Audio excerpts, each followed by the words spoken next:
Nosotros vivimos hoy en día, y desde siempre, en un mundo en el cual a través de la historia nosotros podemos ver cómo ha ido, cómo el mundo, cómo la humanidad ha ido evolucionando en muchas áreas. Ustedes han podido ser testigos, y no solo ser testigos vivo o presencial, sino que si usted se remonta a la literatura y ve la historia, usted va a ver una progresión a través de la historia en la evolución en muchas áreas, como por ejemplo en la ciencia, tecnología, comunicaciones, salud, logística. Mire, por ejemplo, en nuestro caso, la logística, hemos visto un desarrollo en la forma en que hoy en día se transporta a las personas, la mercancía, en que se conectan nuevas rutas, en cómo ha cambiado y cómo ha, por ejemplo, la tecnología servido al desarrollo también de esas áreas como la logística.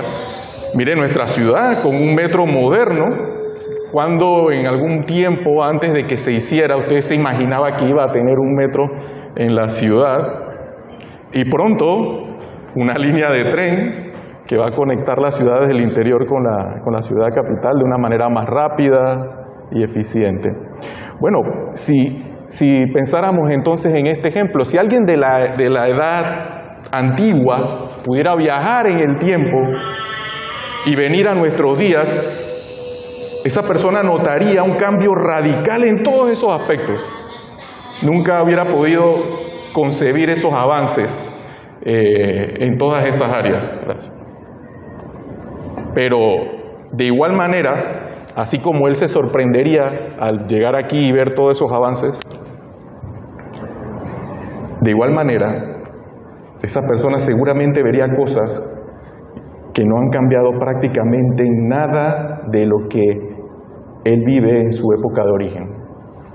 Por ejemplo, conflictos entre naciones, guerras, masacres, devastaciones, esclavitud, sí, esclavitud.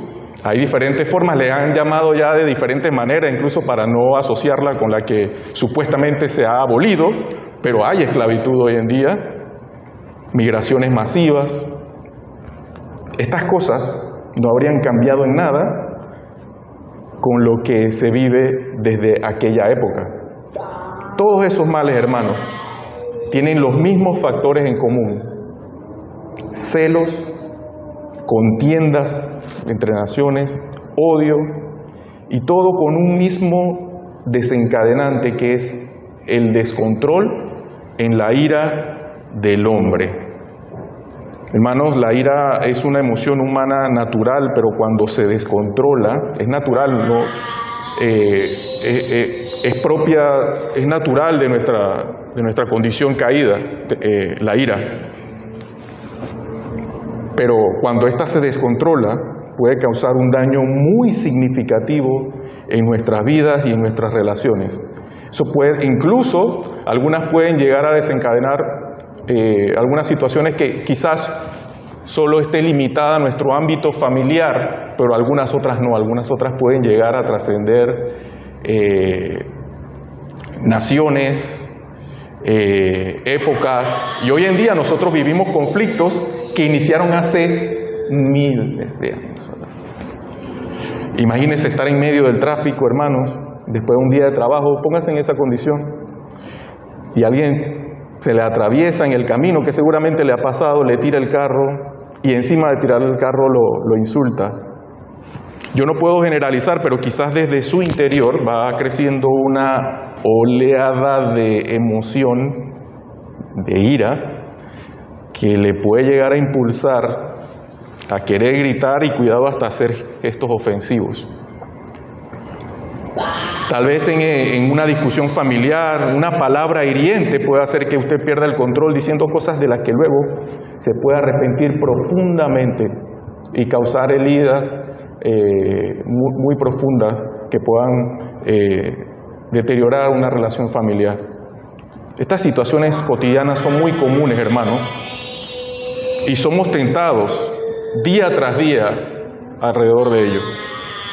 La ira puede ser como, si usted lo ven así, puede ser como una granada sin el mecanismo de seguridad, y usted puede pensar que la tiene controlada, pero cualquier movimiento en falso, hermano, un descuido, y el resultado puede ser fatal. El problema es que usted convive con eso día a día, pero quizás no sé si le presta la atención debida. Ese es el enfoque del mensaje de esta mañana. Eso está allí alrededor, latente en nuestra vida. Incluso nosotros, como creyentes, también vivimos a esa realidad. ¿Le prestamos la suficiente atención al problema de la ira? Situaciones como esta que les he comentado nos debería llevar a reflexionar qué tan seria y destructiva puede ser la ira para el hombre y particularmente para mi vida personal. También, ¿qué nos enseña la palabra sobre la ira del hombre? ¿Qué debemos hacer para poder mantenernos firmes en contra de las secuelas de la ira, para poder tenerla controlada, para poder enfrentarla sin que ésta pueda dominarnos?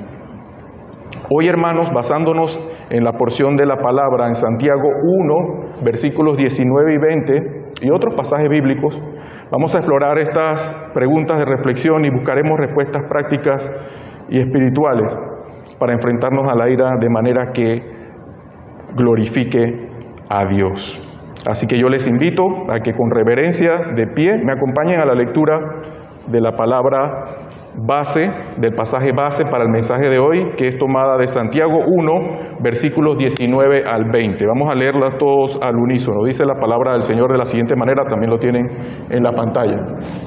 Dice: por esto, mis amados hermanos, todo hombre sea pronto para oír, tardo para hablar, tardo para airarse, porque la ira del hombre no obra la justicia de Dios. Amén. Pueden sentarse, hermanos. Amado Dios, te damos gracias, Señor.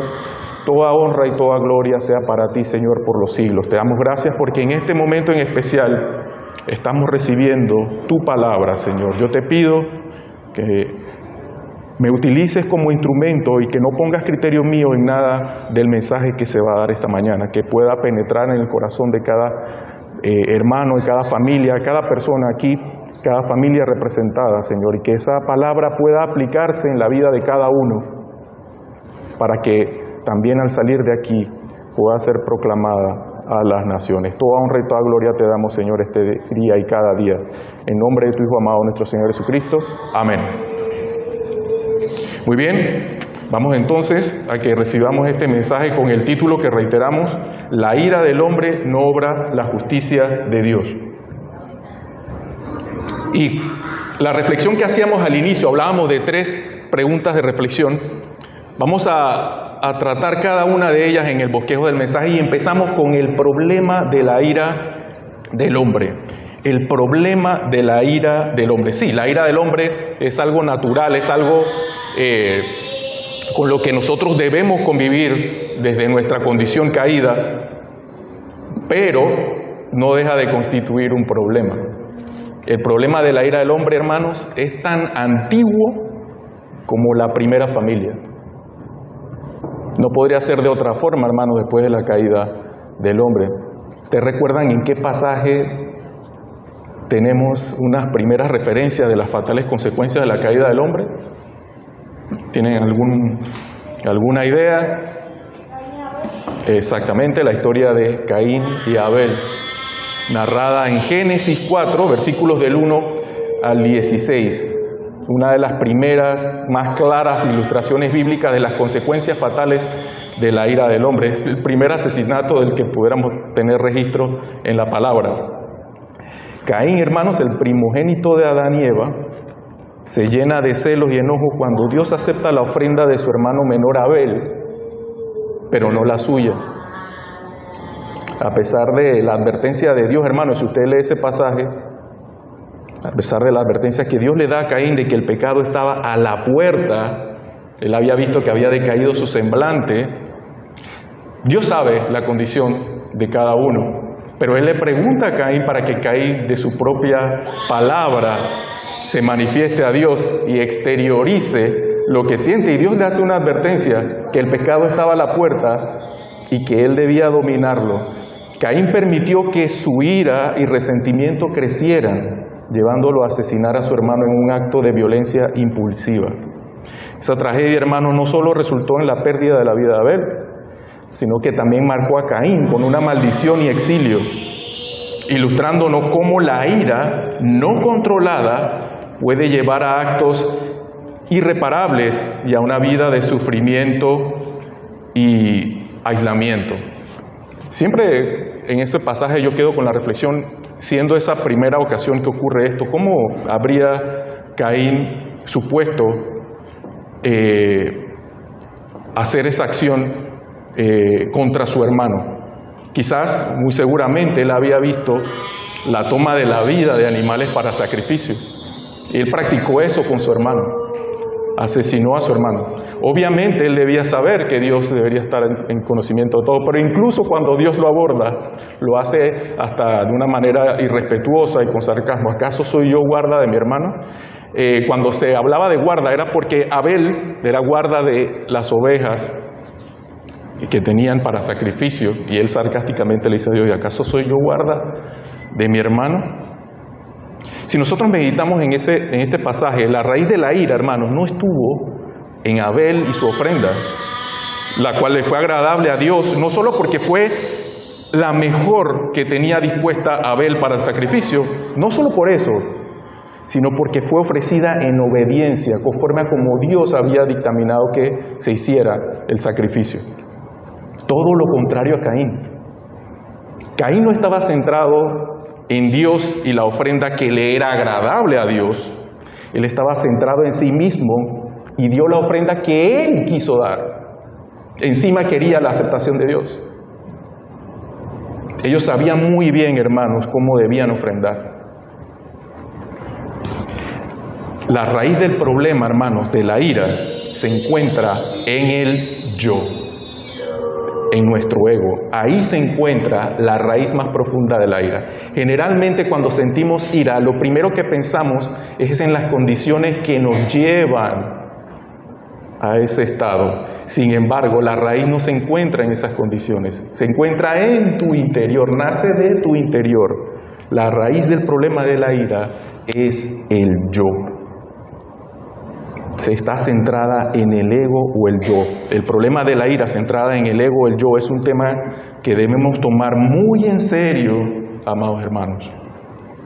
El mal temperamento a menudo surge de situaciones que hieren nuestro ego. Viene de ahí. Por ejemplo, cuando alguien nos desprecia, nos sentimos heridos porque nuestro orgullo ha sido lastimado. Cuando no podemos hacer lo que nosotros queremos hacer, nos frustramos y enojamos porque somos obstinados y queremos salirnos con la nuestra. Ahí está el yo, siempre presente. O cuando de pronto otros reciben más honores o reconocimientos que nosotros, también sentimos nuestro orgullo lastimado porque nosotros deseamos ser admirados y respetados, deseamos el reconocimiento de esa otra persona. Siempre el yo allí, independientemente de las causas externas. El yo nace de allí. Todas estas situaciones, hermanos, tienen una raíz común, el yo. Nuestro amor propio y el deseo de agradarnos a nosotros mismos nos lleva a reaccionar con ira cuando algo no sale como queremos. Así que, por lo tanto, hermanos, hasta que no tratemos ese problema del yo en nuestras vidas, el problema de la ira no será resuelto. Y les digo algo más, hermanos. El problema de la ira no solo es en el ámbito gentil o en el ámbito mundano. La ira también se mueve en el ámbito de la iglesia, hermanos. Tenemos referencia de eso, por ejemplo, en Santiago 4, en el mismo libro que estamos utilizando para extraer la porción base de esta mañana. En Santiago 4, versículos del 1 al 3, que también en sus pantallas, dice lo siguiente la palabra: ¿de dónde vienen las guerras y los pleitos entre vosotros? ¿No es de vuestras pasiones las cuales combaten en vuestros miembros? codiciáis y no tenéis, matáis y ardéis de envidia y no podéis alcanzar, combatís y lucháis, pero no tenéis lo que deseáis porque no pedís. Pedís y no recibís porque pedís mal, para gastar en vuestros deleites. Vaya pasaje, hermanos, pero fíjese que este pasaje, los destinatarios de esta epístola, hermanos, eran creyentes. Los destinatarios de la epístola de Santiago eran creyentes judíos que habían sido dispersados por las diferentes persecuciones a las que ellos eran sujetos. Eso que ustedes acaban de leer es dirigido a creyentes. Estas cosas que describe el pasaje suceden también en el ámbito de la iglesia y nosotros lo sabemos. Hemos podido experimentar estas situaciones, hermanos, dentro de la iglesia. La discordia, hermanos, dentro de la iglesia no es por designio de Dios. Pero lo que sí debemos saber, hermanos, es que debemos tener mucho cuidado con la cizaña. Debemos tener mucho cuidado con la cizaña. Y ustedes saben a lo que me refiero. La cizaña es una realidad habitual dentro de la Iglesia universal. Y de eso tenemos clara enseñanza en la palabra. Por ejemplo, en la parábola de Mateo 13, de donde sabemos que la cizaña estará presente siempre, hermanos, en la Iglesia universal. Estará allí siempre. Será habitual en la Iglesia. Hasta aquel día de juicio en que Dios la separará y quemará. Estará presente. Pero entre tanto ese día se acerca, hermanos, tengamos mucho cuidado y no permitamos ser movidos a contienda entre nosotros mismos. Tengamos mucho cuidado, hermanos. La palabra, hermanos, no solo expone la realidad del problema como hemos visto en este primer punto del bosquejo. No solo la expone, no expone la realidad del problema de la ira del hombre, sino que también nos enseña al respecto. Y vamos a ver lo que nos enseña entonces la palabra con respecto a la ira. Hay muchos pasajes, existen diversos pasajes que abordan la ira, la temática de la ira del hombre en un sentido de enseñanza práctica. De hecho, más adelante, en el siguiente punto, veremos lo que debemos hacer para manejar la ira desde una perspectiva bíblica. No obstante, para este mensaje yo les invito a que consideremos esta porción de la palabra que se halla en Santiago 1, 19 al 20, la cual nos enseña principios fundamentales para la vida del creyente con respecto a este tema, la ira del hombre. Dice el texto, como ya hemos leído y lo volvemos a leer: por esto, mis amados hermanos, todo hombre sea pronto para oír. Van a ver resalto en la porción de la palabra, en aquellas porciones en las que queremos hacer énfasis. Sea pronto para oír, tardo para hablar, tardo para airarse, porque la ira del hombre no obra la justicia de Dios. Si usted medita o hace un estudio básico de este pasaje, usted va a ver que en su primera parte, es decir, el verso 19, Santiago está instando al dominio propio del creyente. En esa primera parte, en el versículo 19, usted va a ver que Santiago insta al dominio propio del creyente. Llama la atención que él lo hace pidiendo que tengamos prontitud para una acción no centrada en nosotros mismos. Es decir, ser prontos para oír, eso está centrado en el de quien usted escucha el mensaje. Pero luego pide tardanza para dos acciones que están enfocadas en nosotros, como es ser tardos para hablar y airarnos. Entonces él insta al dominio propio con esas dos perspectivas. Prontitud para oír, enfocada no en nosotros, pero tardo para hablar y airarnos, algo que está enfocado en nosotros. Primeramente, dice ser prontos para oír. Eso literalmente, hermanos, significa que nosotros debemos entrenarnos. Nosotros debemos entrenarnos día a día en cada situación para escuchar bien a los demás antes de formarnos opinión, criterio para responder. Debemos escuchar bien, hermanos. Nosotros como creyentes estamos siendo exhortados en esta porción de la palabra a escuchar bien. Debemos entrenarnos en ese sentido. Y no en el sentido de la acción de escuchar, porque más adelante vamos a ver que escuchar no solo que pase por nuestro oído, sino que tengamos también la capacidad de discernimiento de lo que escuchamos. Escuchar con atención, hermanos, nos ayuda a entender mejor a las personas, a las situaciones, y demuestra respeto y amor hacia los demás. Así también, hermanos, tú puedes ser más sensible a las necesidades de los demás. Muchas veces nosotros no vemos más allá de lo que está en nuestros ojos porque no escuchamos bien a los hermanos y no somos sensibles a las necesidades que ellos nos están manifestando a través de su diálogo. Al escuchar también, hermanos, podemos aprender y crecer, ya que muchas veces recibimos sabiduría y buenos consejos al escuchar a otros. Ahora, hermanos, es importante también, como digo, tener mucho discernimiento de lo que escuchamos, saber discernir, saberse apartar lo que es bueno de lo que no es bueno, en base al espíritu que se le ha dado, hermanos, un espíritu de discernimiento. Segunda, en la porción del verso 19, dice que seamos tardos para hablar. Ahora una acción enfocada de nosotros, para hablar. Controlar nuestras palabras, hermanos, es fundamental. Aquí Santiago nos enseña a pensar antes de hablar para no decir cosas impulsivas que puedan causar daño o conflicto. Las palabras tienen poder, hermano.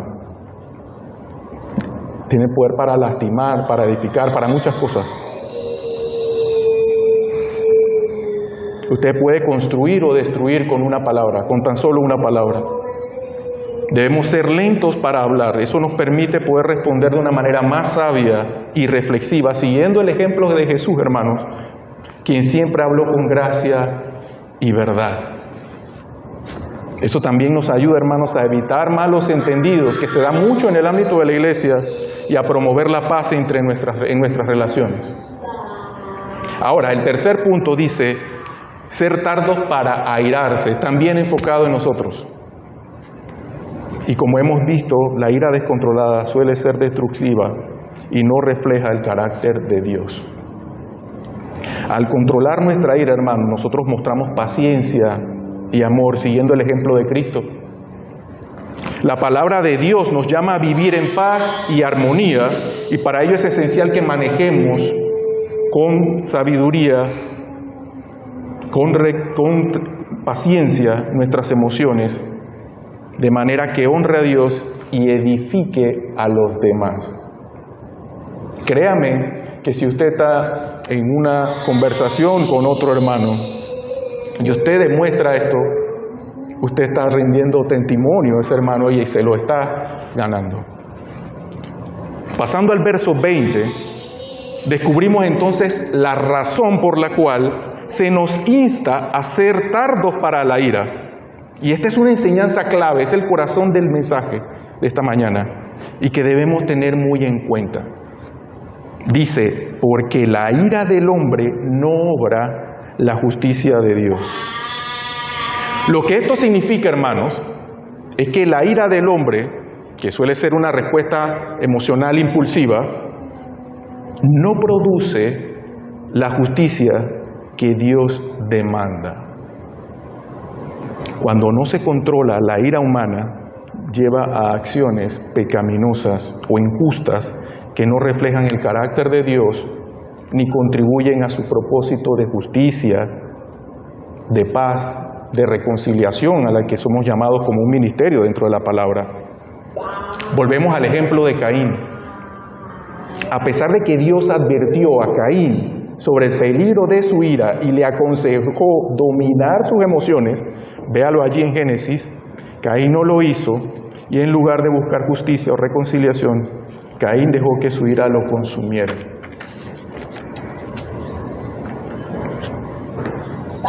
Al ser consumido por su ira, llevó una acción impulsiva y violenta que tuvo como resultado un asesinato, hermanos. Mató a su hermano Abel. Este acto de venganza, impulsado por la ira, no produjo justicia, al contrario, produjo justicia y tragedia, alejando a Caín aún más de Dios. Ahora, Escuchemos bien esta parte, hermanos. Cuando una persona es lastimada o atacada en su orgullo, desde su interior puede desencadenar un fuerte deseo. Yo sé que ustedes los han experimentado, al igual que yo el primero, un fuerte deseo de retribución. Cuando somos atacados en nuestro orgullo, en nuestro ego, en nuestro yo, que somos nuevas criaturas, hermano, y hablaremos de eso más adelante. Pero muchas veces tendemos a recordar aquel yo que quedó clavado en la cruz juntamente con Cristo. Y sentimos un fuerte deseo de retribución o venganza.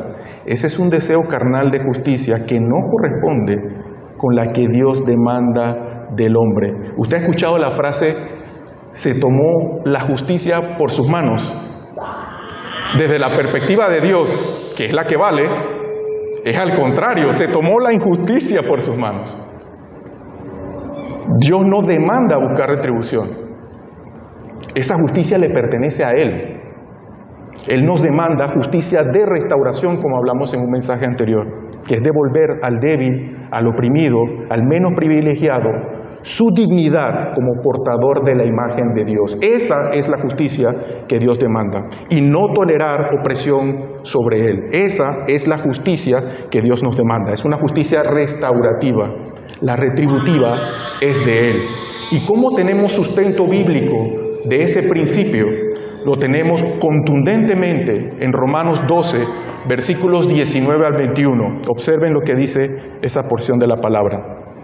No os venguéis vosotros mismos, amados míos, sino dejad lugar a la ira de Dios, porque escrito está, mía es la venganza, yo pagaré, dice el Señor. Así que, si tu enemigo tuviere hambre, dale de comer, si tuviere sed, dale de beber, pues haciendo esto, ascuas de fuego amontonará sobre su cabeza.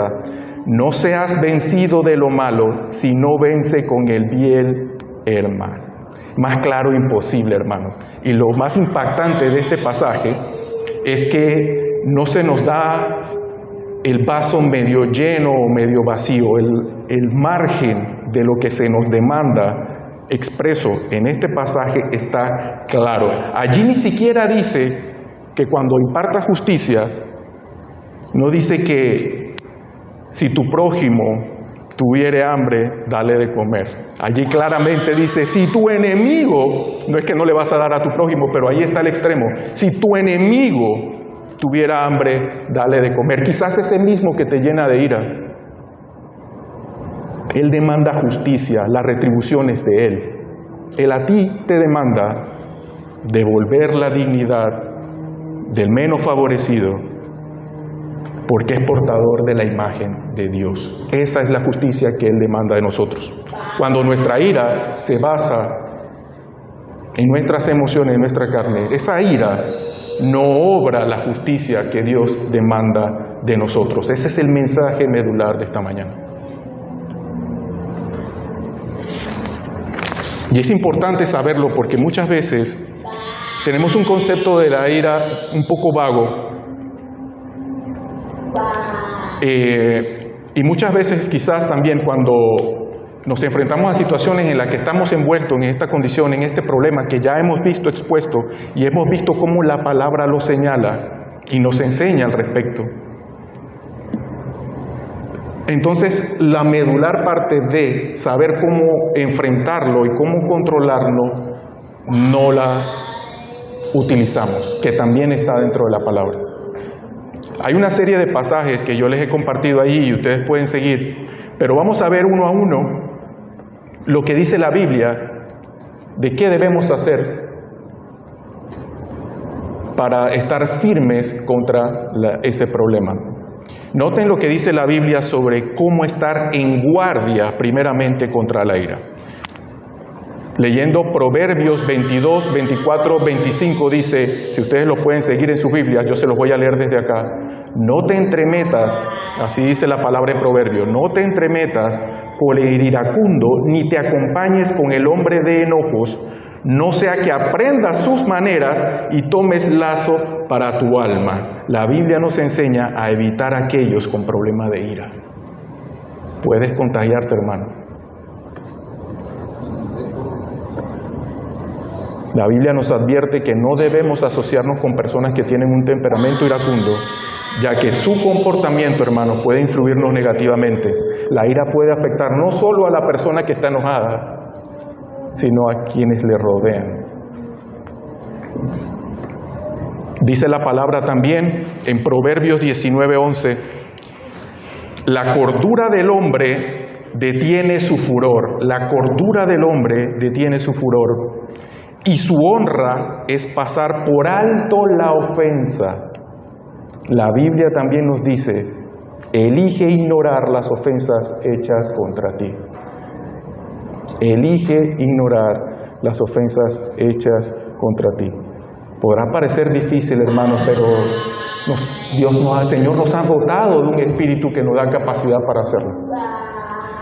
La sabiduría bíblica nos enseña que es prudente pasar por alto una ofensa en lugar de reaccionar con ira. Ignorar una ofensa no significa, hermanos, permitir el maltrato, sino elegir no dejar que nos afecte de forma negativa, buscando luego retribución, que no es conforme a la justicia que Dios demanda. Ahora veamos lo que, luego de haber estado en guardia contra la ira, si ésta aún llega a nosotros, note lo que dice la Biblia sobre cómo manejarla. Efesios 4:26 dice la palabra, pueden buscarlo también en sus Biblias, yo os las leo. Airaos, pero no pequéis, no se ponga el sol sobre vuestro enojo. Hermanos, la Biblia reconoce, y ustedes lo pueden ver en ese pasaje, si lo estudian también en casa, reconoce que es natural enojarse. Dice, airaos, pero no pequéis, no se ponga el sol sobre vuestro enojo. Es natural enojarse, pero nos advierte que no debemos permitir que la ira nos lleve al pecado. La advertencia de Dios acá en el pecado está a la puerta. Es crucial abordar y resolver los problemas de la ira de inmediato, no para mañana, no para después. No se ponga el sol sobre vuestro enojo, dice la palabra en Efesios. No debemos dejar que el enojo persista porque puede crecer y convertirse en amargura o resentimiento de la que podamos vernos dañados y cometer actos que pudiéramos arrepentirnos profundamente. También enseña la palabra en Efesios 4, 31 al 32. Dice, quítese de vosotros toda amargura, enojo, ira, gritería y maledicencia y toda malicia. Antes, sed benignos unos con otros, misericordiosos, perdonándonos unos a otros, como Dios también os perdonó a vosotros en Cristo. Efesios 4, 31 al 32. Hermanos, reemplace los sentimientos de ira con un corazón perdonador. Precisamente usted fue perdonado. Y eso le debería llevar a concebir este llamado. La Biblia nos llama a despojarnos de toda amargura, ira, enojo, y a ser amables y compasivos unos con otros. La clave para manejar la ira, hermanos, es reemplazando esos sentimientos negativos con bondad, compasión y perdón, de la misma manera en que hemos sido perdonados por Dios. Todas estas citas, hermanos, nos proporcionan una guía clara sobre cómo manejar la ira de una manera saludable y cómo protegernos de sus efectos destructivos, sabiendo que esa condición va a ser natural durante nuestra vida. Para concluir, hermanos, y aquí hay un punto que quizás también haya quedado también en la reflexión de muchos. Cuando Jesús expulsó a los cambistas y vendedores en el templo, Él mostró una gran emoción e ira, que está descrita en la misma palabra como celo por la casa de Dios. Porque la preocupación que tenía Jesús en ese momento era la adoración y santidad de Dios. Eso ustedes lo pueden ver en Mateo 21, Marcos 11 también, Juan 2. Él también se enojó en la sinagoga de Capernaum al ver la dureza de corazón de los fariseos. También, si recuerdan ese pasaje, lo pueden ver en Marcos 3. Estos pasajes nos muestran que la ira en sí misma no es mala. Efesios 4:26, como hemos visto, nos enseña a enojarnos sin pecar y a resolver la ira rápidamente. No se trata de eliminar la ira, porque como hemos dicho, es habitual en nuestra condición, es natural en nuestra condición. No se trata de eliminarla o ignorar su realidad o pasar por alto sus efectos pensando que lo tenemos controlado. Ese no es el tema. El tema es de manejarla correctamente en el momento adecuado. Y tenemos herramientas para hacerlo. Tenemos un espíritu y tenemos la palabra que nos ha sido dada por el Señor. Habrá momentos, hermanos, de frustración en la vida, habrán ocasiones en que las personas nos ofendan. La clave está en cómo manejamos esas situaciones. Las palabras y acciones inapropiadas no agradan a Dios, hermanos, ni muestran confianza en la soberana mano de Dios sobre cada situación. Cuando nosotros queremos resolver la situación en base a nuestra justicia, no estamos confiando en la soberana mano de Dios para resolver toda situación. Responder con retribución, venganza, solo conduce a acciones de las que sentiremos posteriormente un muy profundo arrepentimiento. Sin embargo, hermanos, tener una actitud de paciencia y perdón muestra que entendemos la paciencia y perdón que Dios ha tenido con nosotros, hacia nosotros. Recordemos, hermanos, esta parte. La ira del hombre no obra la justicia de Dios. Muchas veces confundimos y queremos buscar una falsa justicia que está basada en la vara que nosotros proveemos y no en la que Dios nos da, Él mismo. La raíz que causa la ira, hermanos, es el yo. Pero nosotros también, hermanos, debemos saber que Dios ya actuó para tratar con ese yo, que es desagradable a Él y destructivo para nosotros. Él ya actuó al respecto, hermano. Al colocarnos juntamente con Cristo en la cruz, Él actuó sobre ese problema del yo.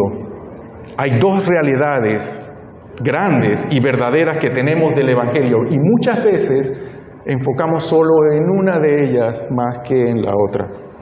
Cuando Cristo murió en la cruz, Él murió por nosotros, pero además nosotros morimos con Él. Ese yo quedó clavado en la cruz. Gálatas 2:20.